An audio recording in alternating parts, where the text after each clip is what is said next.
Livro dos Espíritos, e em seguida a nossa irmã Carla com o Evangelho segundo o Espiritismo. Muito obrigado.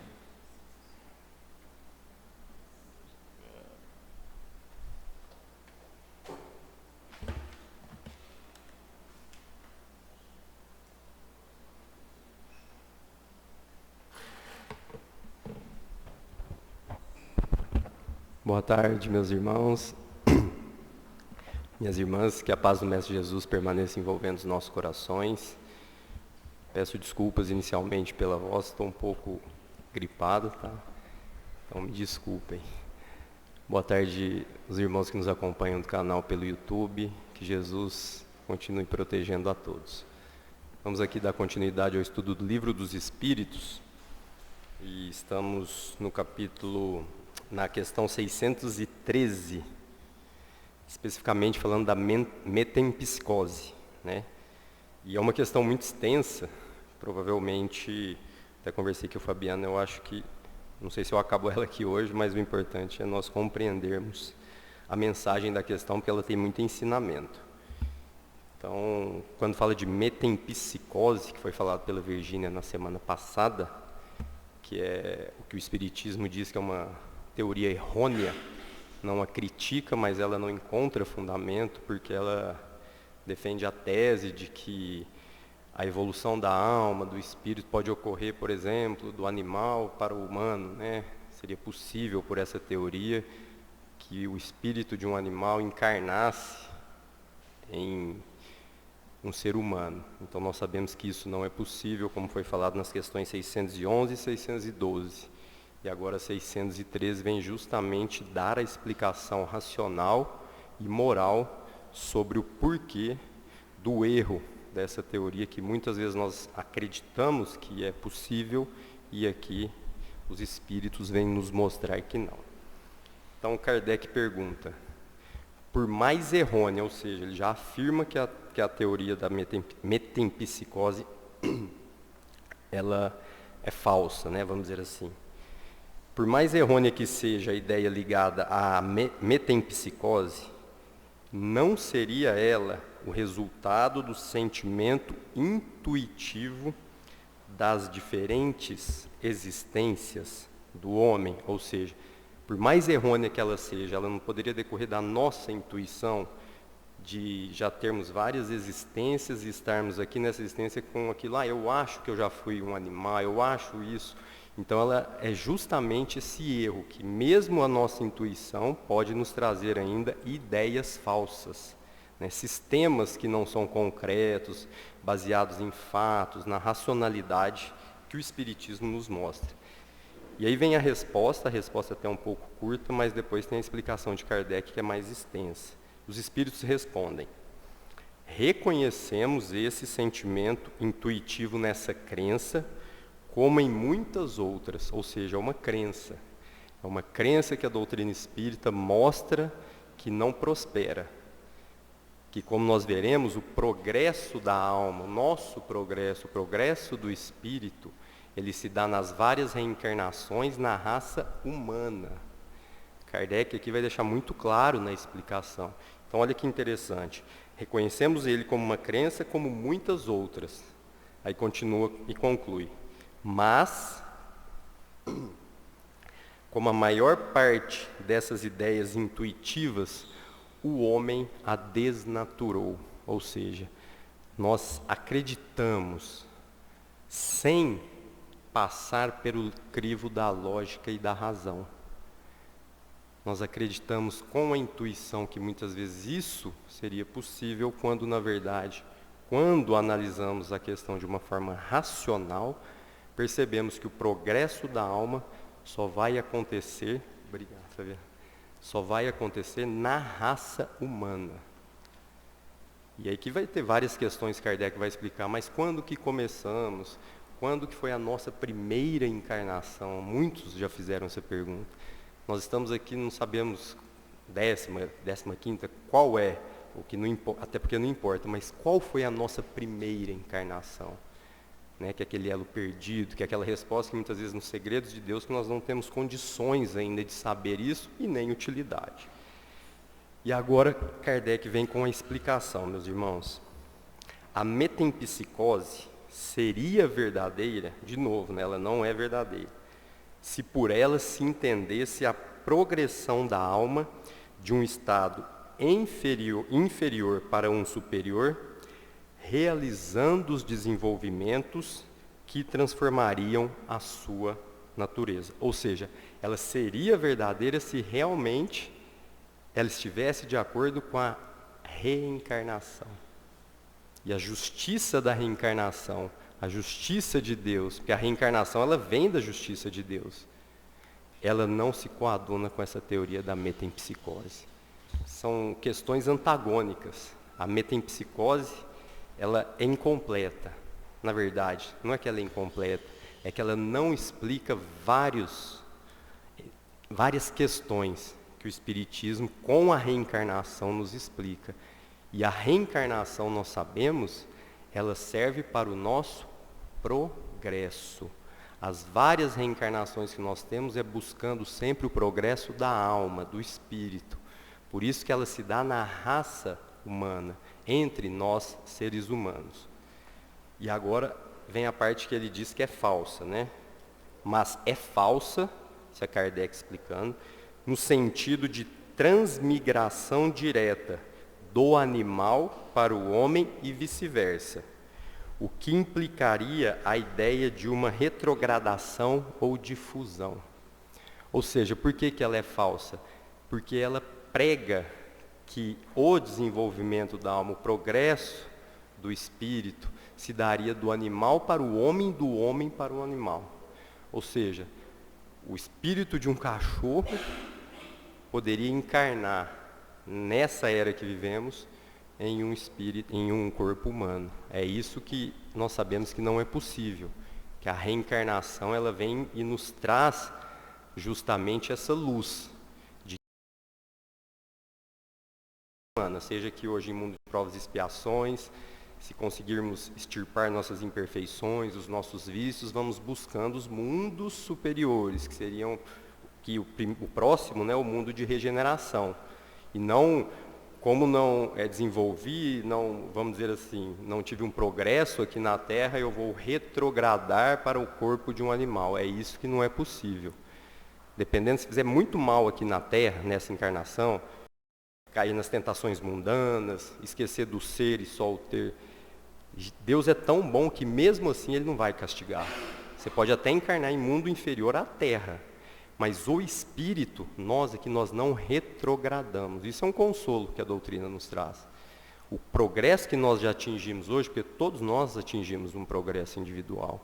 O progresso, e esse é o consolo da doutrina espírita, esse progresso que nós temos hoje não retrograda, nós não voltamos, não se perde. Ou seja, se você adquiriu uma virtude da paciência, a virtude da caridade, a sincera, né? Essa não volta.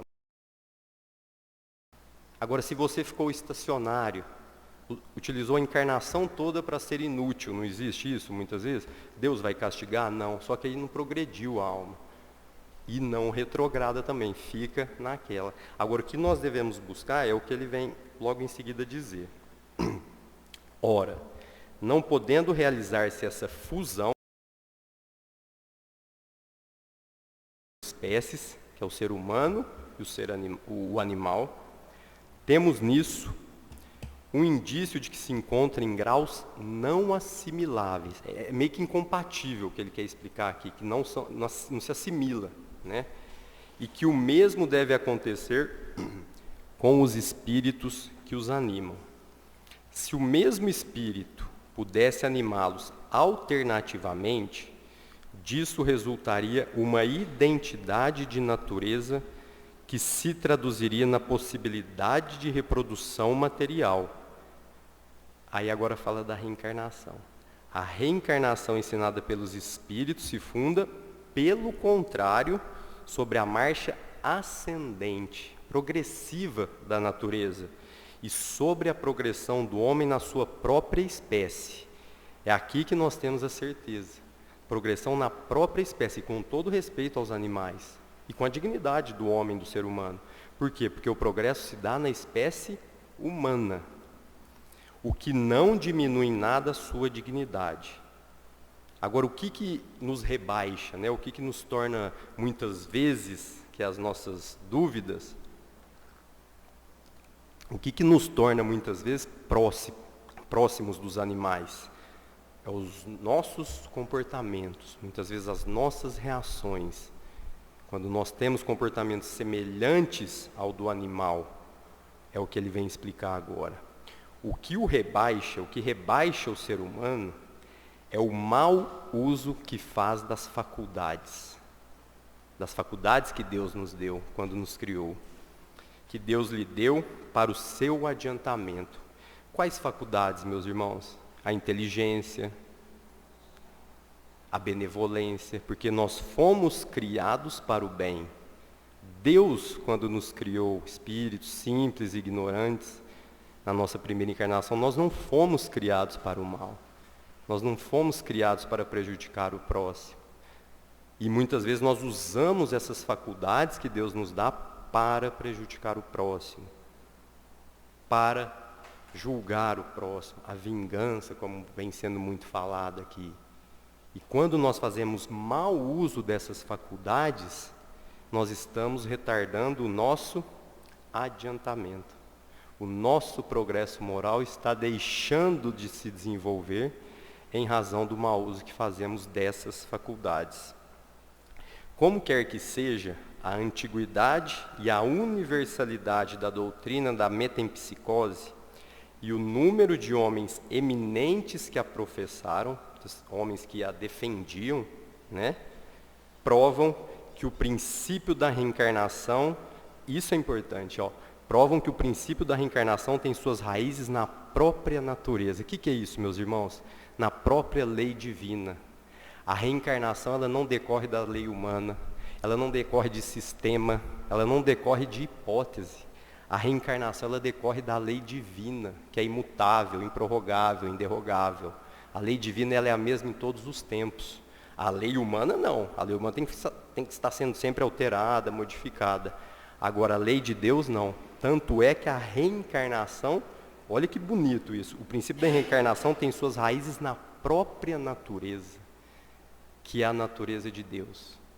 Então não tem como nós que cremos em Deus, que acreditamos em Jesus, isso aqui nos mostra o quê? Que a reencarnação, ela é um dogma, mais do que isso, ela é um consolo que nós temos, de saber que não em uma encarnação nós vamos desenvolver, não é em duas que nós vamos ter as virtudes todas desenvolvidas, mas sim é um processo. É um processo que nós estamos submetidos, porque nós fomos justamente criados para isso, para alcançar o reino dos céus, para um dia estar do lado de Deus. E Ele nos concede essas várias reencarnações. Esses são, portanto, argumentos antes a seu favor do que contrários. E aqui que é a questão interessante do elo perdido, né? O ponto de partida do espírito, ou seja, a nossa primeira encarnação, é uma dessas questões que se ligam ao princípio das coisas e estão nos segredos de Deus. Segredos no sentido do quê, meus irmãos, aqui que Kardec explica? Não é que Deus vai esconder nada de nós, é que para nós termos acesso a esse conhecimento, vai depender de quem? Só da gente. O nosso progresso é que vai nos levar a conhecer o princípio das coisas. Onde começamos, por que eu estou aqui? Porque nós já sabemos.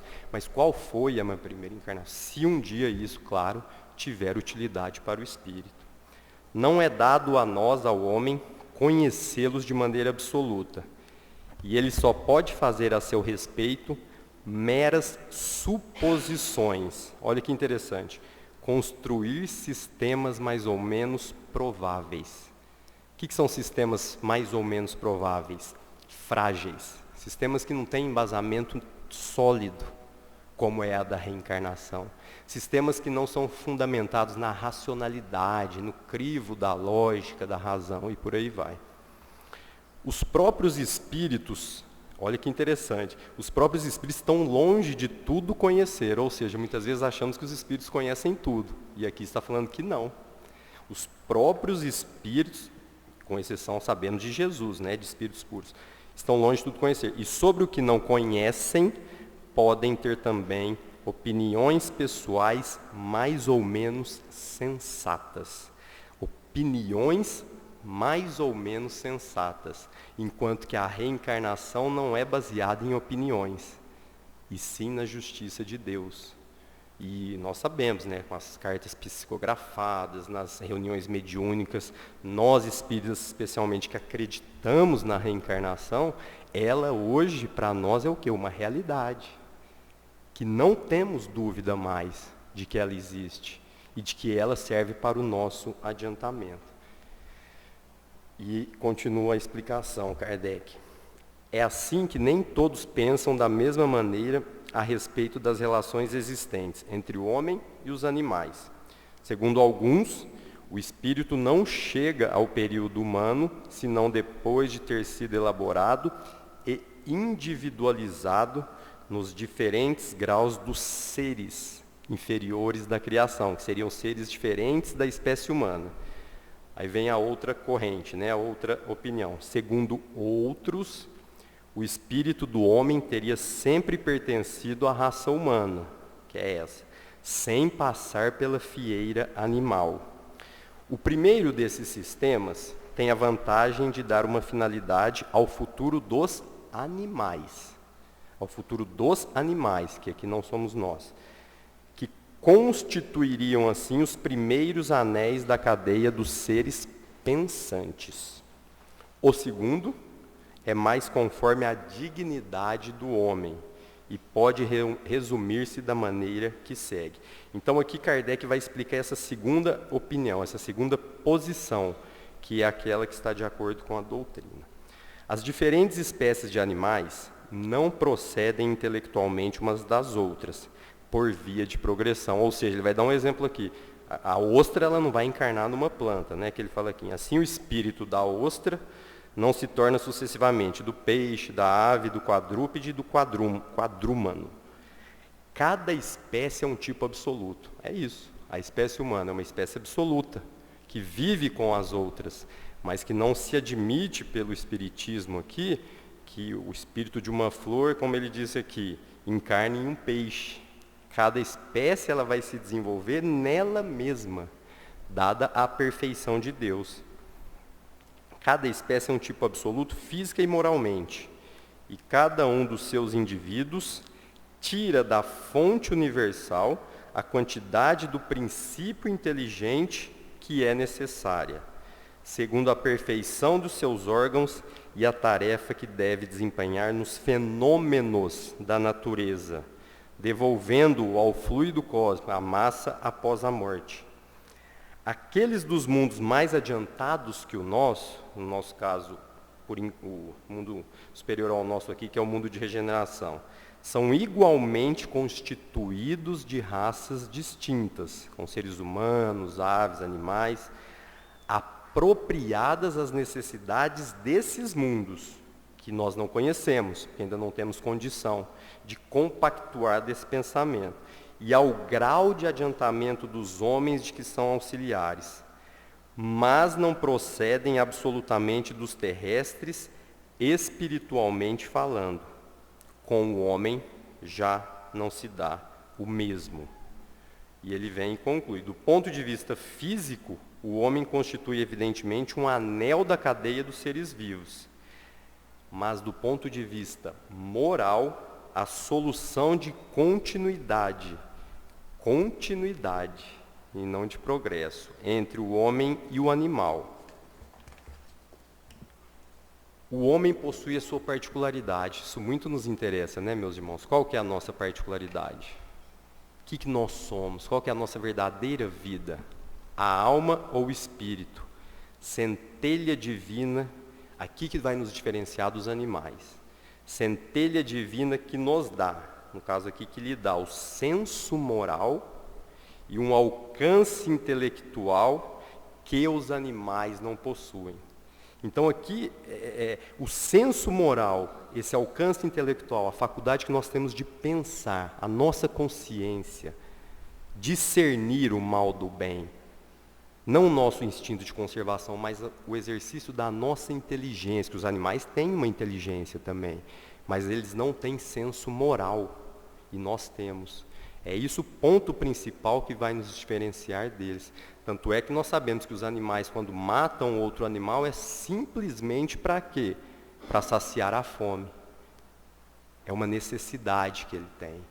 Enquanto que muitas vezes o homem mata o próximo, ou prejudica o próximo, ou para satisfazer seu orgulho, seu egoísmo, a sua ganância, que é o senso moral, que é o mau uso que fazemos, até muitas vezes maltratando os animais, né? Que é o mau uso que fazemos dessa faculdade que Deus nos concedeu. E aqui finalizando, meus irmãos, qual é a origem do espírito? Kardec pergunta, e ele mesmo responde. Onde está o seu ponto de partida? Forma-se ele do princípio inteligente individualizado? 3 perguntas. Ele faz 3 perguntas e vem agora não a resposta, né? Mas o que nós podemos levar como reflexão. Isso é um mistério que seria inútil procurar e penetrar, sobre o qual, como dissemos, só podemos construir sistemas. Então é aquela nossa curiosidade que não vai nos trazer qualquer benefício, porque antes temos que preocupar em nos melhorarmos, em nos desenvolvermos, em progredir moralmente nessa encarnação, para que um dia possamos ter capacidade de compreender e ter as respostas que hoje muitas vezes temos, mas que não vão nos trazer qualquer consolo, qualquer orientação, porque não estamos ainda com capacidade para entender. E que possamos permanecer na companhia de Jesus, da espiritualidade, e que tenhamos uma boa tarde. Obrigado.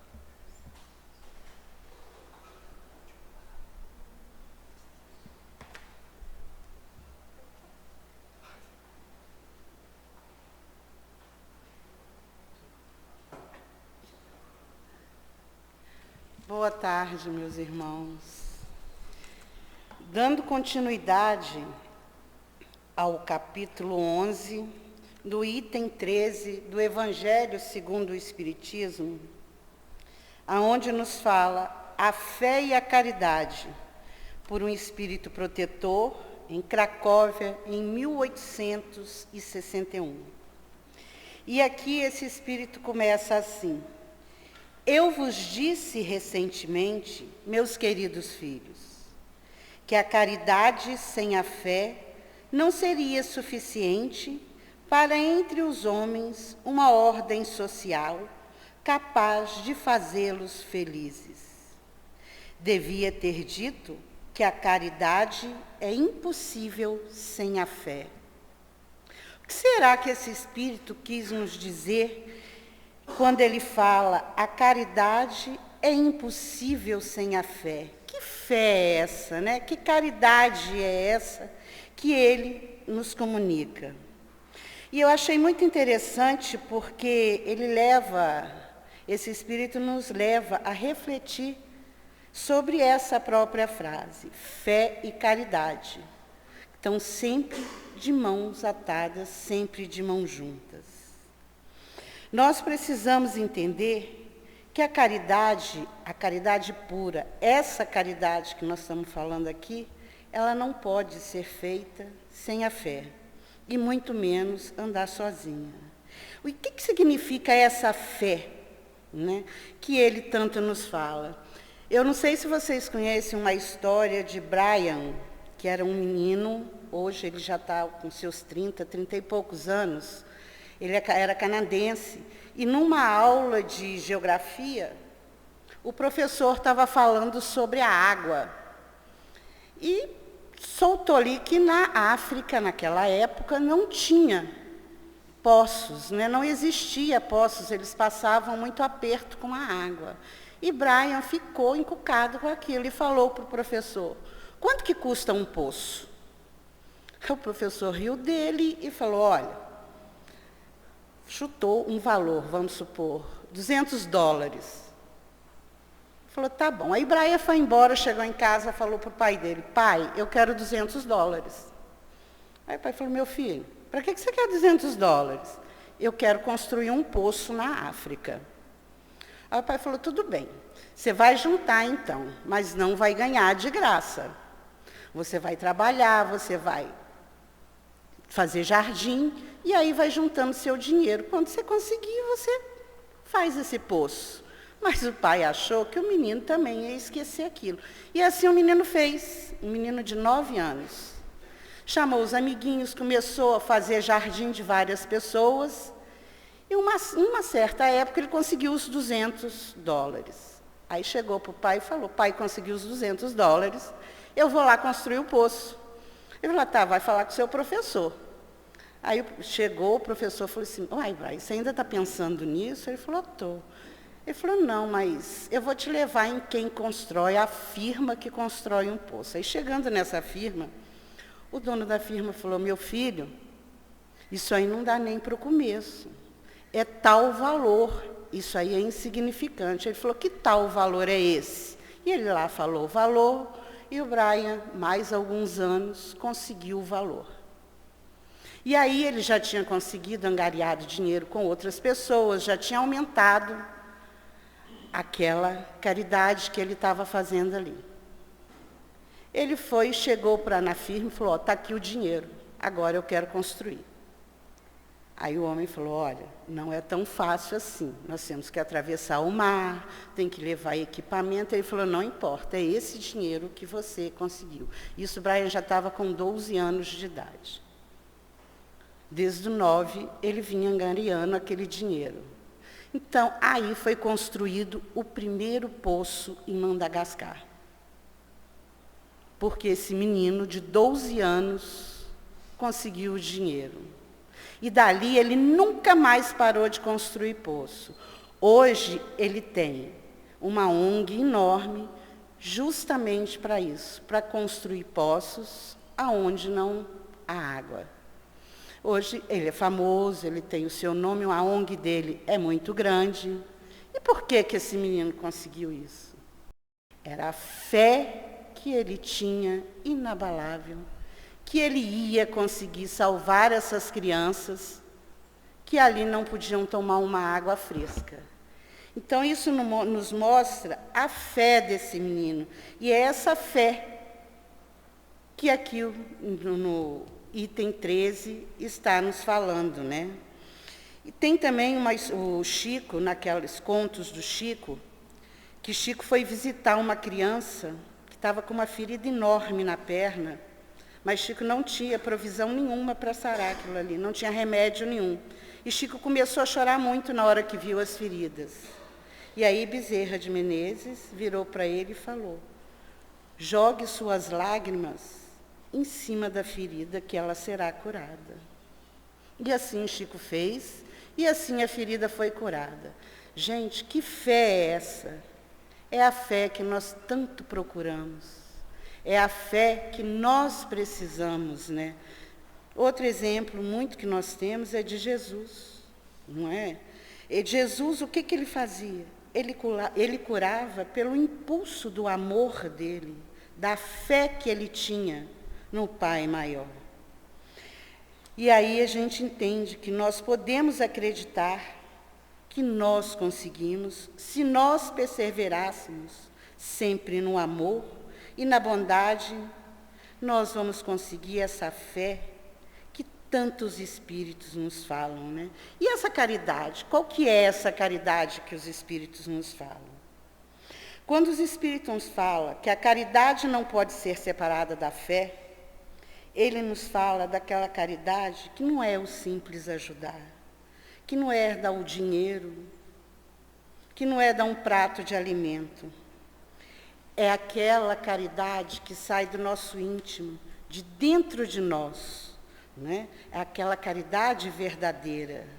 Porque na maioria das vezes, infelizmente, nós ainda fazemos essa caridade com interesse, esperando sempre que venha algo a nos beneficiar.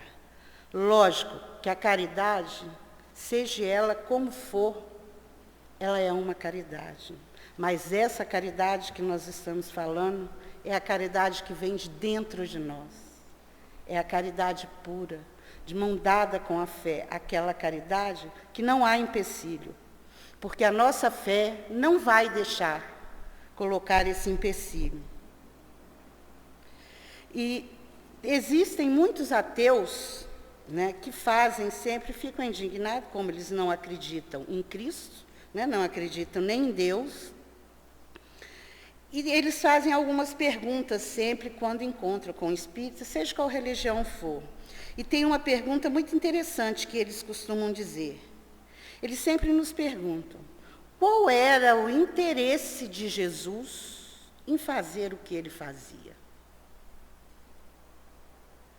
E aí está a resposta da caridade, né? Interesse algum. Jesus fazia por amor. Jesus fazia pela fé. E é exatamente isso. Não havia interesse nenhum pessoal de Jesus. Era a caridade dele agindo no âmago.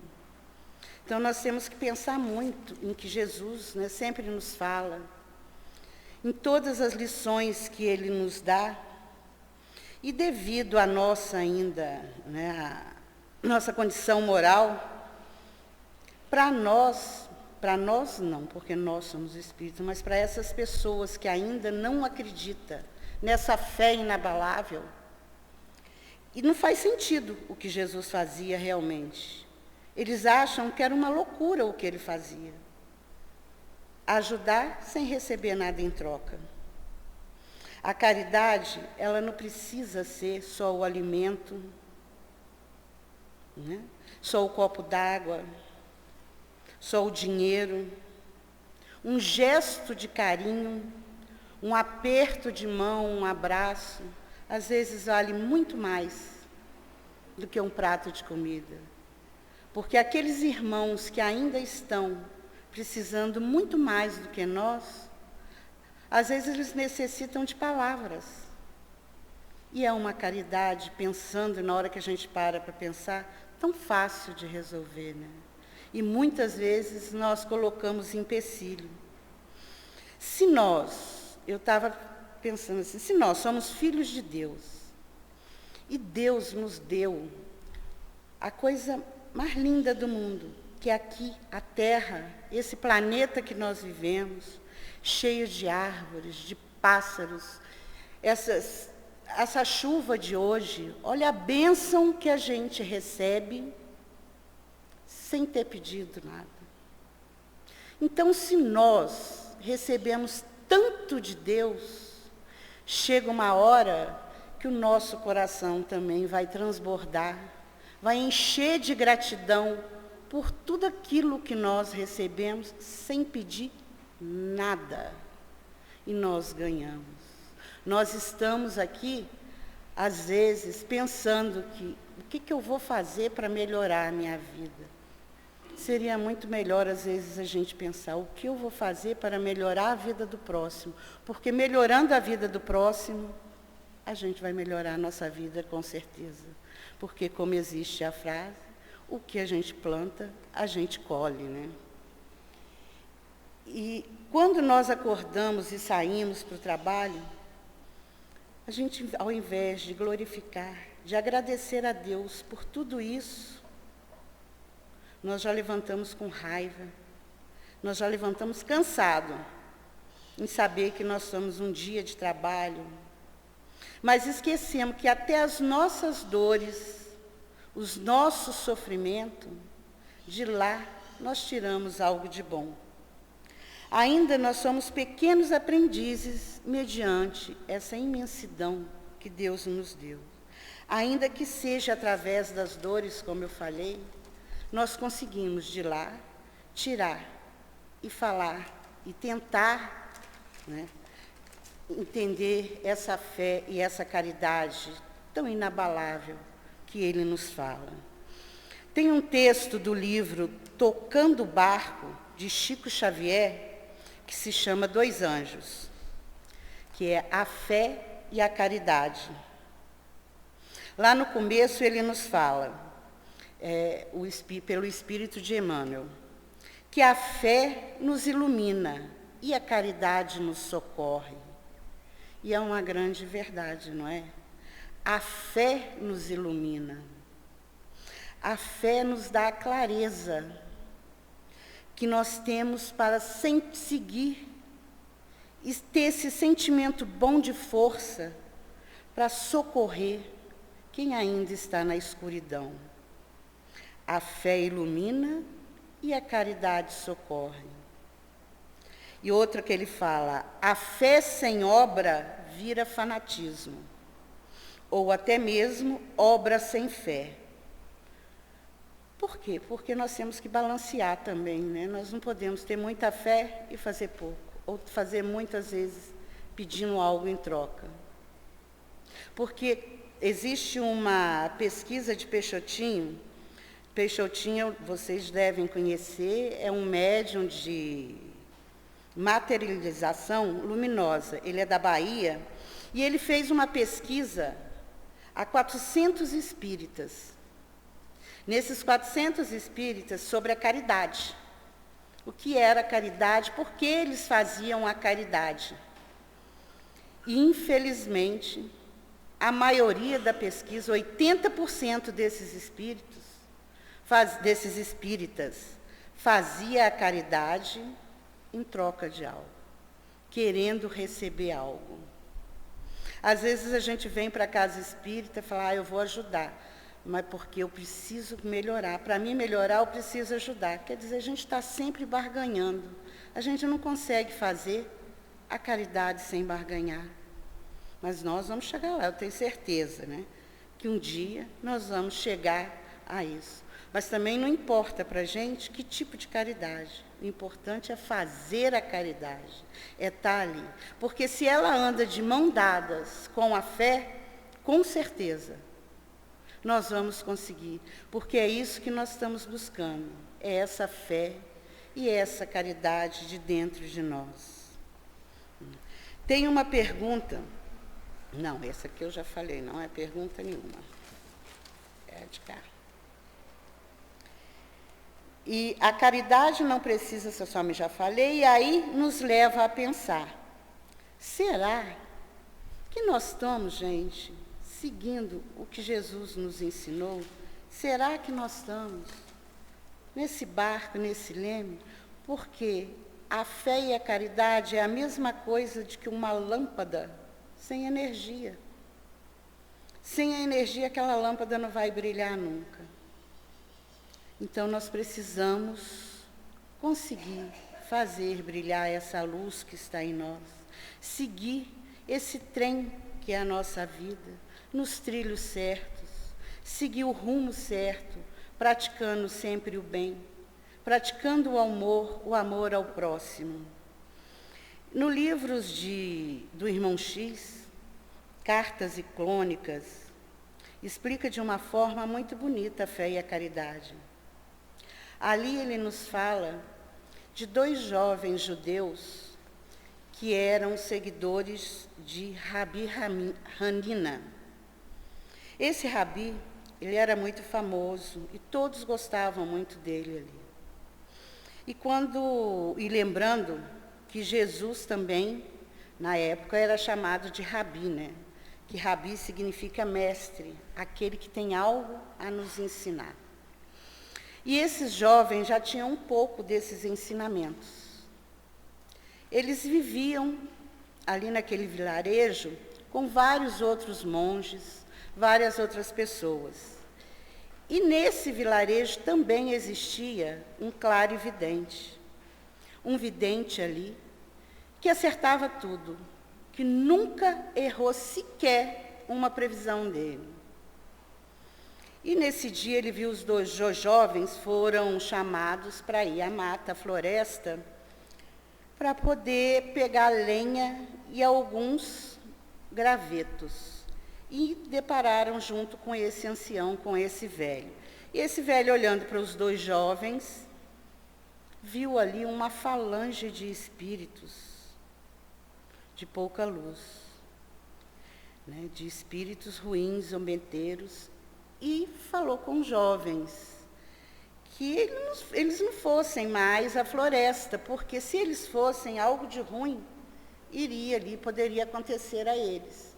Que ele estava vendo que era melhor eles voltarem, recuarem e ir outro dia. Só que esses jovens não acreditavam em videntes e em clarividentes. E os jovens riram, debocharam do Senhor e seguiram o seu caminho. E já lá pelo meio da mata, lá embaixo, ele encontrou um outro ancião. Já chegando, já tinham muitas horas que eles estavam caminhando. Mas esse outro ancião estava com fome. Ele pedia comida. E aí o jovem já também estava com fome, olhou para a bolsa dele, para a mochila e falou: olha, eu tenho um pão aqui dentro. Vamos fazer o seguinte, vamos sentar nós três e vamos repartir o pão aqui em 3 pedaços e nós vamos comer junto aqui, enquanto isso nós descansamos. E foi feito assim, eles sentaram ali, comeram pão, despediram do ancião e seguiram viagem. Colheram os gravetos, pegaram suas lenhas, retornaram à aldeia.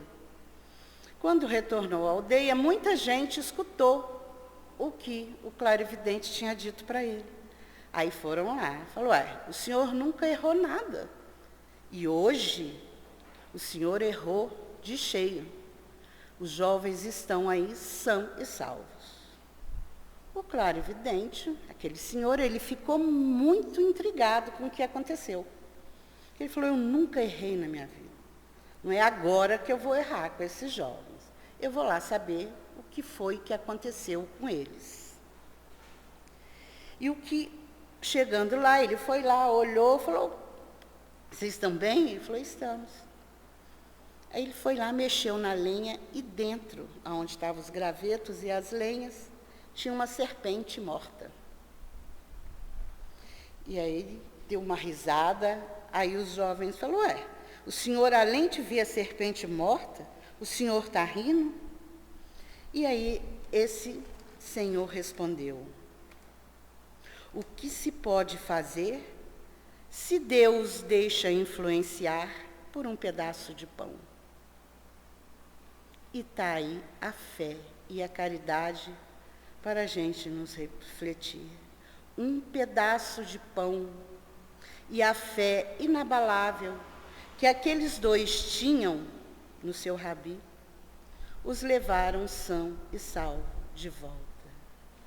Então, aí aqui fica essa reflexão para pensarmos, né, que é assim que funciona. Com um pedaço de pão, às vezes, nós salvamos a nossa vida. Nós conseguimos tirar de dentro de nós o melhor. E assim é plantando que nós colhemos. E fica aqui a pergunta: nós estamos seguindo essa fé e essa caridade? Vamos procurar, meus irmãos, cada vez mais, ser mais caridosos e ter essa fé tão inabalável. Que Jesus os abençoe.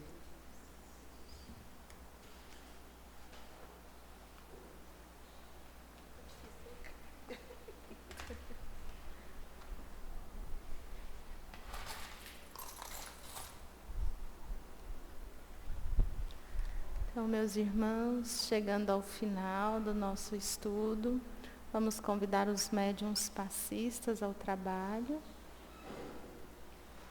Fred, você fluidifica as águas? Ajuda ele. Põe ela para trabalhar também. Então, nós vamos esperar os nossos irmãos entrarem.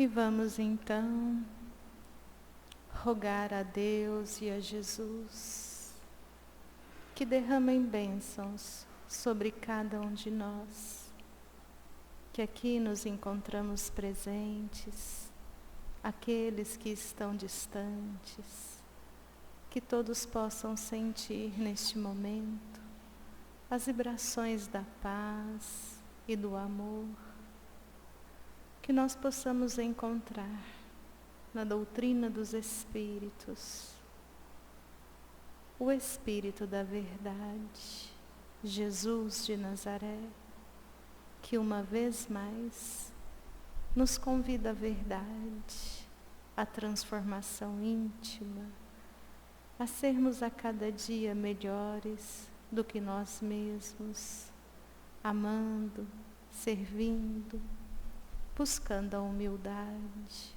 a mansuetude, a empatia, a piedade, a caridade. Senhor, fazei com que nesse instante a tua equipe espiritual magnetize as águas que foram colocadas em qualquer lugar que estejam, que os teus bondosos espíritos a transformem no bálsamo salutar, capaz de curar as dores do corpo, as dores da alma, e que nesse instante nos preparem para o tratamento espiritual do passe. E é com a oração que nos ensinastes que rogamos ao alto todas as benesses.